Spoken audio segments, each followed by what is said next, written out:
사업에 쫄딱 망하고 중풍병에 걸려 죽지 못해 살아가던 60대 박순자 권사님이 전도하는 일에 힘쓰면서 하나님께 영과 육의 큰 복을 받은 이야기, 할머니의 전도법 한번 들어보세요. 나는 젊은 시절 가락시장에서 수산물 장사로 큰 돈을 벌었다. 분점까지 낼 정도로 사업이 번창해 건물, 땅, 보석을 사들이며 세상적인 성공의 달콤함을 맛보았다. 그러나 남편과 사이가 좋지 않아 극심한 스트레스를 받아 중풍에 걸려서 몸의 절반을 잘 쓰지 못하고 말도 못하게 되었다. 그러자 엎친 데 덮친 격으로 사업이 어려워져 막대한 빚을 지는 신세로 순식간에 전락하고 말았다. 그동안 열심히 쌓아놓은 집, 땅, 보석, 돈 모두를 하루아침에 날려 알거지가 되었고 교회는 다녔지만 하나님을 만나지 못해 마음은 늘 공허했다. 정말 죽지 못해 산다는 말이 딱 적당한 표현이었다. 온 세상에 나 혼자만 덩그러니 있는 듯한 서러움을 견디다 못해 나는 아픈 몸을 이끌고 난생 처음 기도원으로 올라갔다. 한 달을 머물며 목사님의 설교를 통해 내가 영적으로 눈먼 소경이었다는 것을 깨달았다. 회개의 눈물을 흘리며 한 달간 주님을 체험하고 기도하면서 놀라운 회복을 경험했다. 중풍이 나아버렸다. 그 전에 좋은 약이란 약은 다 먹어보고 용한 한의원에 가서 침도 맞고 했지만 전혀 차도가 없었는데 오히려 기도원의 열악한 환경 속에서 영이 거듭나자 몸이 치유되었다. 예수님을 구주로 영접하자 마음의 평안이 찾아와 불면증도 씻은 듯 사라졌다. 영육간의 놀라운 치유를 경험한 나는 이제 남은 여생은 주님의 일을 하며 살아야겠다는 생각이 들었다. 주님께서 가장 기뻐하시는 영혼 구원, 전도를 하기로 마음먹었다. 세상 재물과 명예란 정말 하루아침에 사라지는 안개와 같은 의미 없는 것임을 경험했으니 이후로는 내게 있는 모든 재물을 삭개오처럼 예수님을 위해 전도하는 일에 사용하여 하늘의 상을 쌓는 사람이 되어야겠다고 다짐했다. 초라한 한 노인의 인생을 주님께 바치고 그저 한 영혼이라도 전도하고자 하는 소박한 인생의 목표를 세우자 생각지도 못할 정도로 물적, 인적 상황들이 풀어지기 시작했다. 단순히 내게만 이런 일이 일어난 것이 아니라 우리 가정과 내가 전도한 사람들도 동일한 축복을 받았다. 우리 동네에 반찬 가게를 새로 여는 아기 엄마가 있었다. 개업하는 기회로 친해져 전도하기로 마음먹고 가게 오픈일에 맞추어 화환을 보내려다가 문득 이런 생각이 들었다. 비싸기만 하고 쓸데없는 화환보다 좀 더 실용적인 반찬 재료가 좋지 않을까? 그래서 여기저기 수소문해 최상품 오징어를 넉넉히 사서 보냈다. 그러자 누가 내게 이런 말을 했다. 미쳤어요? 잘 알지도 못하는 사람한테 이렇게 비싼 걸 갖다 바치게? 그 사람 말이 맞다. 나는 예수님에 미친 사람이고 복음에 미친 사람, 전도에 미친 사람이다. 그래도 이렇게 선물하면 받은 사람이 감동을 받고 조금씩 마음 문을 여는 것을 경험했기에 아깝지 않다. 또 한 번은 성지순례 가서 구입한 고급 향수와 비누도 챙겨주었더니 반찬 가게 세댁은 선물을 받으며 뚝뚝 눈물을 흘렸다. 저를 왜 이렇게 챙겨주세요? 이번 추수감사주일에 내가 교회에 한 사람을 인도해야 하는데 한번 와줄 수 있어? 라고 넌지시 물었더니 흔쾌히 오겠다고 대답했다. 교회 가려면 뭐뭐 챙겨가야 해요? 적극적으로 물어보니 너무 행복했다. 성경책은 내가 준비할게. 늦지만 말고 약속 시간에 나와, 알았지? 그렇게 교회 나오기 시작한 아기 엄마는 예수님을 영접했고 지금은 아이를 3명이나 데리고 열심히 교회에 나온다. 그런데 알고 보니 이 전도가 그냥 보통 전도가 아니었다. 그녀의 시어머니는 엄청난 재력가로 통일교 교인이었는데 하루는 며느리를 불러 3억이 든 통장을 직접 보여주면서 그 교회 가지 말고 통일교로 나오기만 하면 당장 돈을 주마 했단다. 그러나 세댁은 그 유혹을 단호하게 뿌리쳤다. 내 입장에서 아무리 베풀고 섬긴다 해도 3억에 비하면 세 발의 피일 텐데 무엇이 그리도 그녀의 마음을 감동시켰는지 아기 엄마는 기꺼이 3억을 포기하고 주님을 선택했다. 나보다 더 대단한 믿음이었다. 그녀는 원래 하남 유지로 남부럽지 않게 떵떵거리며 살았는데 남편의 주식 실패로 모든 것을 잃고 생계를 위해 반찬 가게를 해야 할 정도로 형편이 어려워진 상황이었다. 그런 처지에 3억이란 정말 큰 금액이었을 텐데 나는 이 경험을 통해 아무리 작은 것이라도 사랑을 담아 성심껏 베풀면 그 선물이 무엇이든 크든 작든 상관없이 천금의 가치를 발휘한다는 것을 배웠다. 그래서 나는 전도하기 위해 남에게 줄 때 내가 줄 수 있는 최선의 것으로 한다. 그리고 시시때때로 생각날 때마다 주고 또 준다. 내가 전도하기 위해 쓰는 돈은 전부 손주들을 돌봐주고 딸들에게 받는 양육비가 전부다. 하루는 장사를 하는 딸이 찾아와 일하느라 정신이 없으니 애를 좀 봐달라고 부탁했다. 그래, 좋아. 그런데 내가 애를 봐주고 너희 사업을 위해 기도해서 만약 네가 10억을 벌면 1억을 나한테 줄 수 있어? 아유, 엄마도 참 10억을 버는데 1억이 문제야. 아멘, 아멘. 나는 그날부터 딸아이 가게가 잘 되게 해달라고 매일 새벽 기도를 다니며 열심히 기도했다. 딸아이 가게가 잘 돼야 돈을 많이 벌 수 있고 그 돈을 나도 받아야 전도에 사용할 수가 있으니 말이다. 그런데 정말 하나님이 역사하셨다. 미사리에 있는 딸의 가게는 자리가 좋지 않고 손님들의 왕래도 별로 없었는데 나와 약속을 한 그날부터 이상하게 사람들이 몰려들기 시작했다. 매출이 몇 배나 오르기 시작하더니 한 달 수입이 수천만 원에 달했다.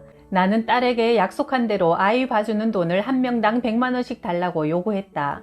그 정도는 받아야 전도를 수월하게 하겠다는 생각이 들었기 때문이다. 그러나 딸은 아멘으로 흔쾌히 약속했던 모습은 온데간데 없이 그렇게 많은 돈은 줄 수 없고 용돈 정도만 주겠다고 고집을 피웠다. 그래? 아멘으로 약속한 건 하느님 앞에서 약속한 건데 안 지키면 너 벌받아. 내 말이 떨어지는 순간 갑자기 딸의 팔이 마비가 되어 움직이질 않았다. 옆에 있던 사위가 놀라서 딸을 데리고 바로 한의원으로 달려갔다. 한의원에서 오랫동안 침을 맞으며 겨우 회복이 되자 딸이 내게 와서 계약서 같은 것을 내밀었다. 엄마, 여기 사인해. 매달 아이 한 명당 보육비 100만 원씩 준다는 내용이야. 내가 계약서에 사인하는 순간 딸이 작은 목소리로 휴, 다행이다. 이제 살았다 라고 혼잣말을 했다. 나중에 사정을 들어보니 팔이 마비된 그날부터 밤마다 너 어머니한테 한 약속을 지켜라는 말이 환청처럼 계속 들려 잠을 못 잤단다. 그 덕에 나는 여유롭게 전도를 위해 돈을 마음껏 사용할 수 있었고 내게 약속한 돈을 주기로 한 뒤 딸의 사업은 더더욱 번창해 돈을 걷잡을 수 없을 만큼 벌게 되었다. 이런 체험을 통해 이제는 딸이 내게 주는 돈을 아까워하지 않고 얼마든지 더 필요하면 말하라고 한다. 그리고 사위와 손자들도 하나님 일에 순종할 때 축복과 기쁨을 얻는다는 것을 깨닫고 교회를 위해서도 돈을 아끼지 않고 헌신하는 믿음을 갖게 되었으니 정말 감사한 일이 아닐 수가 없다. 나는 이 경험을 통해 영권이 잡히면 물권이 풀린다는 깨달음을 얻었다. 먼저 하나님 나라와 의를 구했더니 정말 모든 것을 더해 주셨다. 이전에 세상 성공만을 위해 달렸을 때는 그렇게 많던 재산도 하루아침에 다 사라지고 가정까지 어려워지더니 이제 하나님을 위해 전도에 헌신하니 나뿐 아니라 가족들까지 주체할 수 없을 정도로 축복을 받았다. 그러나 결코 물질의 풍요나 세상 성공을 얻기 위해 전도가 행해져서는 안 된다. 하나님이 주시는 이 모든 축복은 부수적인 것이며 우리가 집중해야 할 사명은 오로지 영혼 구원 그 목적 하나다. 가진 돈을 전부 전도하는 데 다 쓰다 보니 내 집이 하나 있었으면 좋겠다는 소망이 슬며시 생겼다. 아무것도 가진 건 없었으나 하남주택공사에서 하는 임대아파트 입주 신청을 덜컥 했다. 동사무소에서는 할머니는 자녀들이 잘 살아서 안 될 거예요 했지만 80번 예비 당첨자가 되었다는 연락을 받았다. 나는 또 하나님께 기도했다. 하나님, 저는 고소공포증이 있으니 중간층을 주셔야 돼요. 그리고 집이 좁으니까 복도 끝으로 가야 문도 열어놓고 지낼 수가 있으니 1라인을 주세요. 기도한 대로 9평 아파트가 1라인 중간층 11층에 걸렸다. 딸들이 기적이 일어났다며 기꺼이 돈을 해주었다. 신방 오신 목사님께 나는 이런 제안을 드렸다. 전도대원들이 아파트 주민을 전도하다가 잠깐 쉴 공간이 필요하니 이곳에 방 하나를 휴게소로 마음껏 쓰세요. 그랬더니 목사님이 다른 제안을 하셨다. 권사님, 여기를 강사님들 숙소로 하면 딱 좋겠습니다. 호텔은 몇십만 원씩 들잖아요. 여긴 교회랑 5분도 안 걸리니까 새벽 기도 때 모시러 오기도 편하고 깨끗하고 시원하고 좋네요. 그래서 신나게 인테리어를 하고 침대, 붙박이장, 책상, 냉장고를 갖춰놓으니 호텔방 못지않았다. 그렇게 해서 1호 게스트로 장경동 목사님을 비롯해 수십 분의 목사님들을 우리 집으로 모셨다. 방명록 기록 중에 엘리사에게 사역 둥지를 마련해준 수냄 여인에게 주님의 축복과 사랑이 함께 하시길 바랍니다 라는 말씀이 있었는데 얼마 전 이사한 둘째 딸 지혜가 말했다. 엄마가 하나님께 9평짜리 집을 내드렸더니 하나님이 우리에게 생각지도 못한 하남에서 제일 좋은 47평짜리 아파트로 옮겨주시네요. 이렇게 이사하게 된 건 다 엄마 덕분이에요. 엄마가 목사님께 숙소를 드렸더니 더 큰 복을 받았어요. 엄마, 하나님 감사합니다. 나는 생필품, 식료품 등 필요한 물건은 모두 동네 가게를 찾아다니며 구입한다. 어떤 지인은 쉽고 편하고 싸게 인터넷으로 사지 못하러 사서 고생을 하냐고 하지만 나는 가게로 찾아다니며 직접 구입해야 사람들과 한 번이라도 더 대화하고 얼굴을 보고 관계를 쌓고 전도할 기회를 만들 수 있으니 그렇게 한다. 카드는 안 쓴다. 무조건 현금만 쓴다. 카드 수수료라도 아낄 수 있도록 도와주고 바로바로 사업에 융통할 수 있게 무조건 현금 결제다. 물건을 이렇게 많이 자주 현금으로 사니 상인들이 모두 나를 좋아한다. 그래서 나를 VVIP라고 부른다. 그러면 내가 나를 잡아서 간곡하게 부탁한다. 나보고 VVIP라고 말만 하지 말고 이번에 그 대접 좀 한번 해주면 안 될까? 그러면 뭔가 대단한 걸 요구하는 줄 알고 다들 눈을 동그랗게 뜨고 그게 뭐냐고 묻는다. 다른 게 아니라 이번 주에 우리 교회에서 전도축제를 하는데 한 번만 나와봐. 그러면 다들 뭐 그 정도 못 해드리겠어요? 하며 쿨하게 허락한다. 그리하여 우리 동네 옷가게 반찬가게 사장님들은 지금 모두 우리 교회에 나오는 성도님들이 되었다. 15년 동안 내가 알고 지내던 보석 디자이너가 있다. 직원이 20명이 될 정도로 잘 나가던 가게가 부도가 나서 어려운 상황에 처했다. 안타까운 마음에 때마침 교회 총동원 주일이라 나는 그녀를 교회로 초청했다. 자기야, 나 따라서 교회 한 번만 나와봐. 내가 권사인데 총동원 주일날 한 사람도 못 데려가면 체면이 안 서잖아. 그러니 한 번만 도와줘. 교회요? 너무 먼데? 그녀는 서울 시내에 살았고 내가 다니는 교회는 경기도 하남이라 사실 꽤 멀었지만 이 기회를 통해 시리에 빠진 그녀에게 꼭 복음을 전하고 싶었다. 다행히 간곡한 내 부탁에 그녀는 총동원 주일에 교회에 처음으로 나왔고 게다가 경품 추첨 시간에 1등 상품인 대형 TV까지 당첨되었다. 그녀는 기쁘게 TV를 받아들고 집으로 돌아갔고 그 후로는 연락이 뜸했다. 그런데 3년이 지난 어느 날 그녀에게서 연락이 왔다. 권사님, 저 이제부터 권사님네 교회 다닐래요. 제가 최근 종합검진 중에 종양이 발견돼서 수술을 했거든요. 그런데 수술하기 전에 동의서를 쓰면서 의사가 종교가 있으면 적으라는 거예요. 그런데 문득 그 순간 그래도 내가 몇 년 전 교회 가서 TV까지 받았는데 의리가 있지라는 생각이 들어 기독교라고 적었어요. 꽤 어려운 수술이었는데 의사 선생님이 잘 끝났다고 하시더라고요. 그러고 나니 종교에 기독교라고 적어놓고 교회를 안 나가면 양심에 찔려서 교회를 다니기로 결심했어요. 그런데 이왕 다니는 거 그래도 권사님네 교회로 갈래요. 정말 그때부터 그녀는 먼 거리에도 불구하고 교회에 꼬박꼬박 출석하기 시작했고 어느덧 어머니 기도회까지 참석하더니 지금은 남편까지 함께 나오고 있다.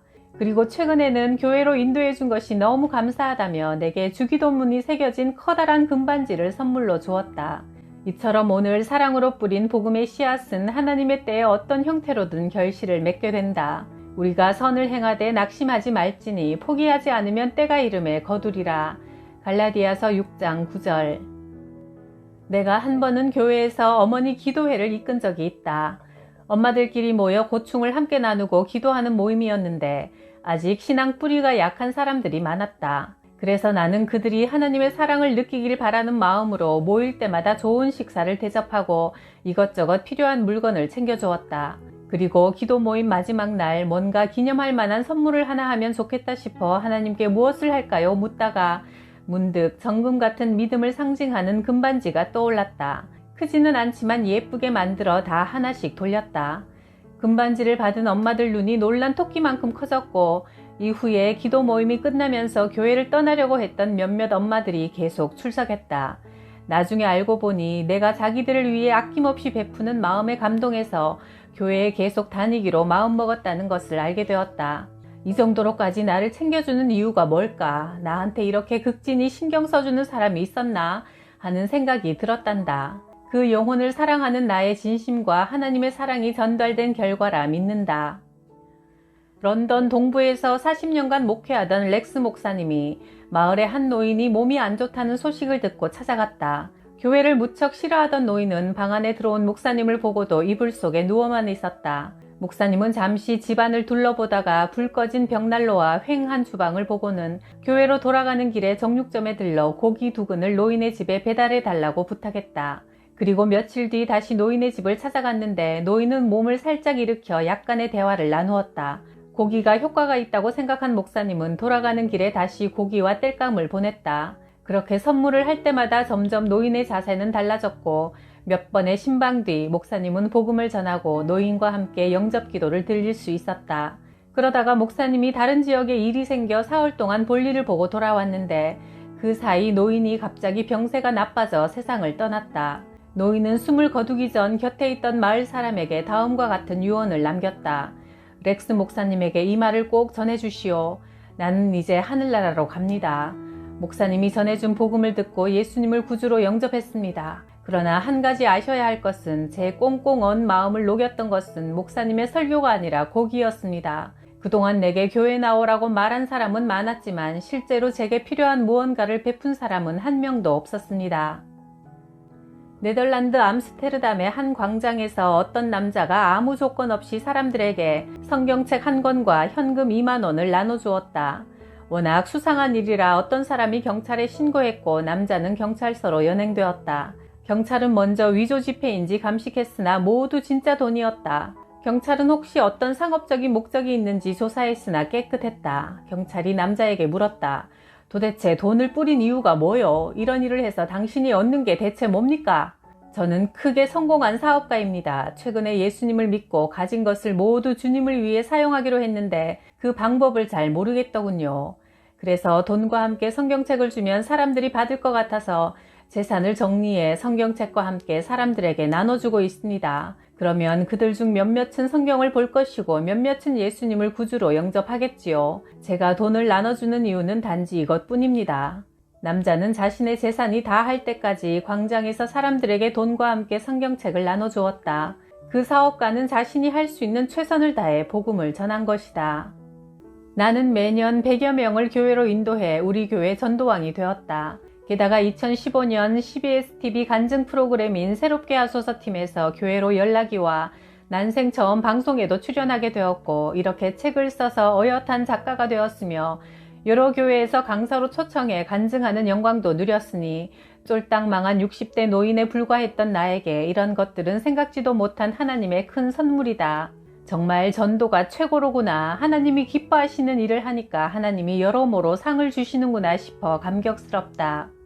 미국의 명문 프린스턴 대학교의 한 신학생이 학교 게시판에 다음과 같은 고민을 올렸다. 저는 경건한 삶을 살기 위해 무척 노력합니다. 예배는 한 번도 빠진 적이 없고 날마다 시간을 정해놓고 기도합니다. 말씀을 묵상하며 암송하려고 노력합니다. 그러나 아직까지 단 한 명도 전도를 해본 적이 없습니다. 저는 이것이 매우 잘못된 일이라는 것을 알지만 그러나 선뜻 나서기가 너무 힘이 듭니다. 저한테 잘못된 건 무엇일까요? 이 신학생의 고민은 아마 대부분의 그리스도인들이 똑같이 하는 고민일 것이다. 그러나 막상 용기를 내어 복음을 전해보면 한 영혼을 구원하는 전도가 사업해서 돈 버는 것보다 훨씬 더 재미난다. 사람의 일은 망하는 수가 있어도 하나님의 일은 결코 망하지 않고 상급으로 차곡차곡 쌓이니 말이다. 이런 하나님의 사역에 동참한다는 것은 세상 그 어떤 기쁨과도 바꿀 수 없는 희열이며 보람이다.